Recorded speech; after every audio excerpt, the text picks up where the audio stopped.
ক্ষমতা দেওয়ার মালিক কে?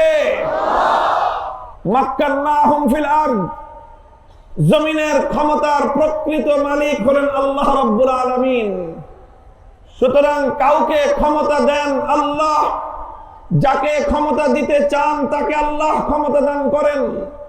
আবার যাকে আল্লাহ ক্ষমতা দেন চাইলে আল্লাহ তার কাছ থেকে ক্ষমতা কেড়ে নেন। আল্লাহ যখন কাউকে ক্ষমতা দিতে চান তখন তাকে ক্ষমতারোহণ থেকে বাধা দেওয়ার কোনো শক্তি পৃথিবীতে থাকে না। আবার আমার আল্লাহ যখন কারো কাছ থেকে ক্ষমতা কেড়ে নিতে চান পৃথিবীর কোন শক্তি তাকে ক্ষমতাশীল রাখতে পারে না।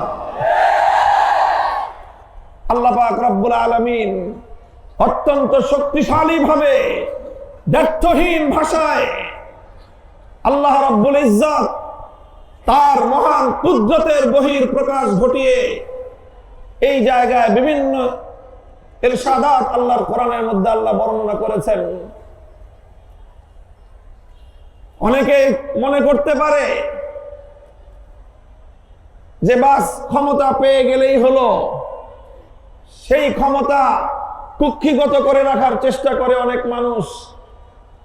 নিজের ক্ষমতাকে পাকাপোক্ত করার জন্য চারিদিক দিয়ে প্রতিরক্ষা ব্যূহ তৈরি করে, দুর্গ তৈরি করে, নানা ধরনের নিরাপত্তা ব্যবস্থা তৈরি করে অনেক সময় অনেক মানুষ দাম্ভিক হয়ে ওঠে, অহংকারের শীর্ষ চূড়ায় বসে এই ধরনের ঘোষণা প্রদান করে আমাদেরকে পতন ঘটানোর কোনো শক্তি নাই।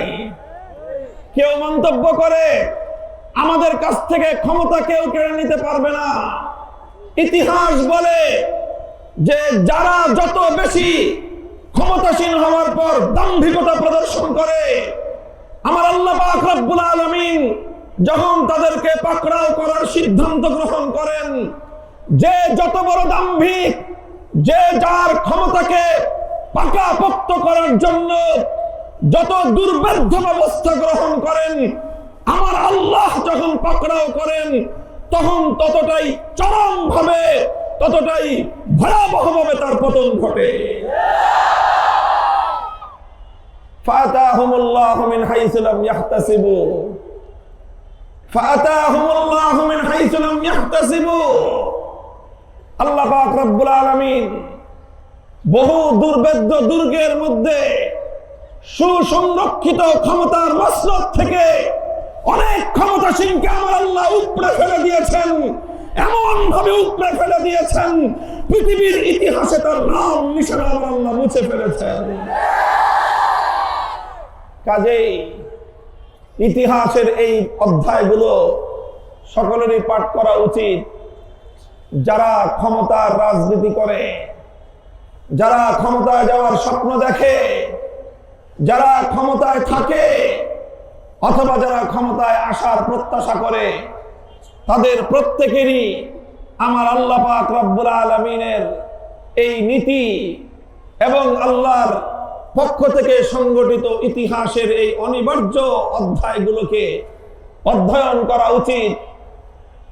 আমার আল্লাহর নীতি হাজার বছরের ইতিহাস পর্যালোচনা করলে দেখা যায় ক্ষমতার মসনদে বসে কোন মানুষ যখন জুলুম করা শুরু করে, কোন শাসক গোষ্ঠী যখন অত্যাচার এবং অবিচারের পথ বেছে নেয় এবং সে অত্যাচার অবিচার করতে করতে যখন সীমা লঙ্ঘন করে, তখন তার মধ্যে একরকম আতঙ্ক তৈরি হয় স্বাভাবিকভাবেই।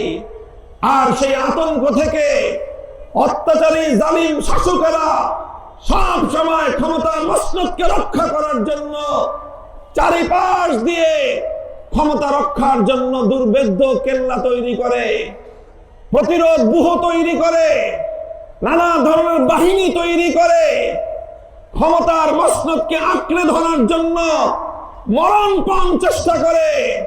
ইতিহাস সাক্ষী, কোন জালেম অত্যাচারীর ক্ষমতা দীর্ঘস্থায়ী হয় না, বরং সে ক্ষমতাকে রক্ষা করার জন্য, ক্ষমতা আঁকড়ে থাকার জন্য যতই জুলুমের পথ অবলম্বন করতে থাকে তার পরিণাম তত ভয়াবহ হতে থাকে। আমার বাংলাদেশ বিশ্ব ইতিহাসের এই অনিবার্য ধারার সর্বশেষ নজির। আমি তাই বাংলার মুসলমানদেরকে লক্ষ্য করে বলি, এই ইতিহাস থেকে আমাদের সকলেরই শিক্ষা গ্রহণ করা উচিত। ইন্না ফী যালিকা লাইব্রাতাল লিউলিল আবসার। এই সকল ঘটনার মধ্যে যারা শিক্ষা গ্রহণ করতে চায়, যারা বিবেকবান, আমার আল্লাহ পাক রব্বুল আলামিন তাদের জন্য শিক্ষার উপকরণ রেখে দিয়েছে। আমরা কেউ যেন ক্ষমতায় গিয়ে দাম্ভিক না হয়ে যাই, কেউ যেন ক্ষমতা পেয়ে মানুষের উপর জুলুম এবং অত্যাচারের স্টিম রোলার চালাবার মতো এই ভয়াবহ পথে যেন কেউ পা না বাড়ায়।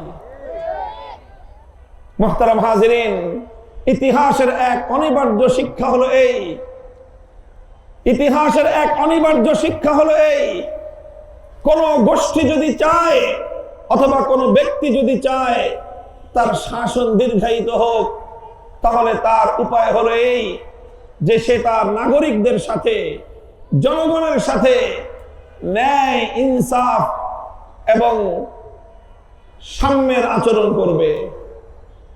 যদি সে জনগণের উপর, নাগরিকদের উপর কোন শাসক গোষ্ঠী জুলুমের পথ বেছে নেয়, অত্যাচারের পথ বেছে নেয়, হাজার হাজার বছরের ইতিহাসের অভিন্ন শিক্ষা হলো জুলুম এবং অত্যাচারের মাধ্যমে ক্ষমতার মসনদ টেকসই হয় না, বরং জুলুম আর অত্যাচারের মাধ্যমে ক্ষমতাসীনের জন্য ভয়াবহ পরিণাম ডেকে আনে।